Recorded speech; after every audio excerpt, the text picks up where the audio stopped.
সকালবেলাতে এরকম একটা খবর পাবো আমি তো ভাবতেই পারছি না। বুদ্ধদা অসুস্থ হয়েছেন বেশ কয়েকবার, সুস্থ হয়ে ফিরে এসেছেন, কিন্তু এবারে বুদ্ধদা কোনো অসুস্থতার কোনো সুযোগই দেয়নি যে তিনি চলে যাবেন, এরকম একটা সুযোগও দেননি। যারা সুস্থ রাজনীতিতে বিশ্বাস করে, সেটা পশ্চিমবঙ্গের হোক সারা দেশের হোক, বুদ্ধদা চলে যাওয়াটা তাদের সবার কাছে কিন্তু একটা বিরাট ক্ষতি। শুধু এটা সিপিআইএমের ক্ষতি নয়। শিলিগুড়িকে কতটা গুরুত্ব দিতেন? প্রচণ্ড। শিলিগুড়ি, দার্জিলিং জেলা, উত্তরবঙ্গের যে সমস্যা, সমস্ত কিছুর সাথে বুদ্ধদা অঙ্গাঙ্গিভাবে যুক্ত ছিলেন। বুদ্ধদা যখন বুদ্ধদা দার্জিলিং জেলার ইনচার্জ ছিলেন, আমাদের পার্টির ইনচার্জ ছিলেন। দার্জিলিংয়ের সমস্যা, নকশালপন্থীর সমস্যা, কামতাপুরীর সমস্যা, চা বাগানের সমস্যা, আমি ওনার শুধু কাজ করেছি ওনার সাথে একসাথে না, আর আমাদের সঙ্গে একটা সত্যি সত্যি একটা ব্যক্তিগত বা পারিবারিক একটা সম্পর্ক ছিল। উনি যখন আসতেন শিলিগুড়ি, তখন আমাদের বাড়িতেই তখন উঠতেন। আমাকে প্রত্যেক বছরই আমার একটা কাজ ছিল যে শিলিগুড়ি থেকে আমাকে বলতেন লেবু নিয়ে আসবার সময়, কমলা লেবু। এই কমলা লেবু আমি নিয়ে যেতাম, কিন্তু এই বছরেই আমি কমলা লেবু নিয়ে যেতে পারিনি। আরেকটা হচ্ছে বরলি মাছ, তিস্তার বরলি মাছ, এই দুটো উনি খুব। আর চা হচ্ছে লাল চা, আরেকটা হচ্ছে এই যে কফি হচ্ছে মানে ব্ল্যাক কফি। আজ শুধুই স্মৃতি রোমন্থন করার দিন। সববাহী শকট ইতিমধ্যেই ফুলে ফুলে সজ্জিত পিস ওয়ার্ল্ডের উদ্দেশ্যে রওনা দেবে আর কিছুক্ষণের মধ্যেই। কৃষ্ণেন্দু অধিকারী আমাদের সঙ্গে রয়েছেন। কৃষ্ণেন্দু, গাড়ি ধীরে ধীরে এগিয়ে যাচ্ছে একেবারে দরজার দিকে। বুদ্ধবাবুকে শেষবারের জন্য দেখার অপেক্ষায় ভেঙে পড়েছে এই মুহূর্তে পাম অ্যাভিনিউ। একদমই তাই, একদম নিরাভরণ জীবনযাপন, সাধারণ মানুষের উপস্থিতি সবচেয়ে বেশি। লাল পতাকা আছে, সববাহী শকট বাড়ির কাছে এসে পৌঁছেছে। সেই ছবিটা আরেকবার দেখাবো। একদম যে পাম অ্যাভিনিউর দোকানরা এক চিলতে ফ্ল্যাট, যে ফ্ল্যাটের গ্রাউন্ড ফ্লোরে বুদ্ধদেব ভট্টাচার্য দীর্ঘদিন ধরে থাকেন, যখন মুখ্যমন্ত্রী ছিলেন তখনও ওই স্যাঁতস্যাঁতে যে মেঝে, সেই মেঝের বাড়ি থেকেই তিনি ডেইলি রাইটার্স যেতেন। ঠিক আজকে তেমনই, আজকে সববাহী শকট তাকে আনতে এসছে এবং আজকে এখান থেকেই তাকে নিয়ে যাওয়া হবে পিস ওয়ার্ল্ডে রেখে আগামীকাল 11টার সময় রাজ্য বিধানসভায় নিয়ে যাওয়া হবে। মুখ্যমন্ত্রী মমতা বন্দ্যোপাধ্যায় কিছুক্ষণ আগেই শ্রদ্ধা জানিয়ে গেছেন, পরিবারের লোকজনদের সঙ্গে কথা বলে গেছেন।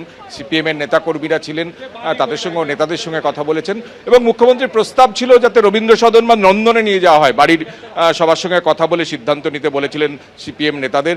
অরূপ বিশ্বাস, ফিরহাদ হাকিম তাদের দায়িত্ব দিয়েছিলেন। কিন্তু যেটা জানা যাচ্ছে শেষ মুহূর্তে, যে আগামীকাল 11টা নাগাদ যে পিস ওয়ার্ল্ড থেকে বুদ্ধদেব ভট্টাচার্যকে নিয়ে যাওয়া হবে রাজ্য বিধানসভায় এবং দুবারের মুখ্যমন্ত্রী, দীর্ঘদিনের তিনি বিধায়ক, এবং সেখানে শেষ শ্রদ্ধা জানাবেন বিধানসভার স্পিকার, অন্যান্য বিধায়করা, এবং সেখান থেকে আলিমুদ্দিন স্ট্রিটে রাখা হবে, দীর্ঘক্ষণ রাখা হবে দেহ।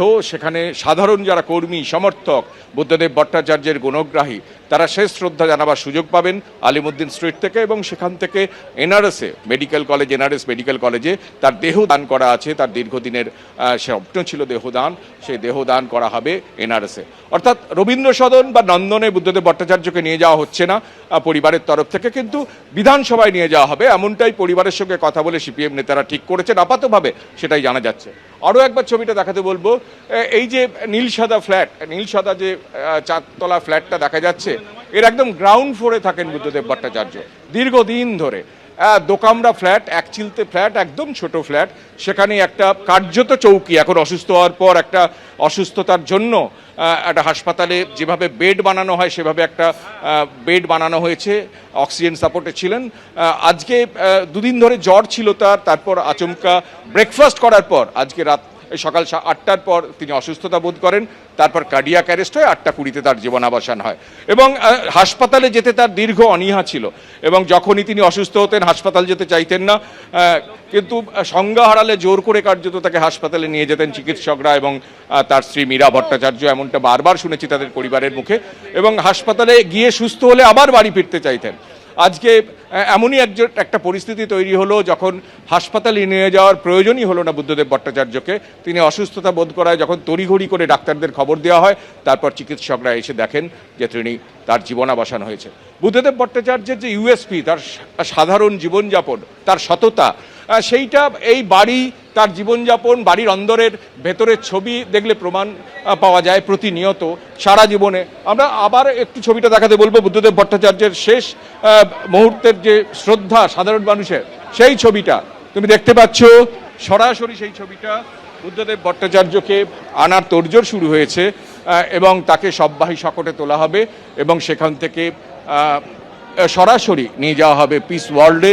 পিস ওয়ার্ল্ডে আজকে গোটা দিন রাখা হবে, তারপর আগামীকাল 11টায় সরাসরি রাজ্য বিধানসভায় নিয়ে যাওয়া হবে।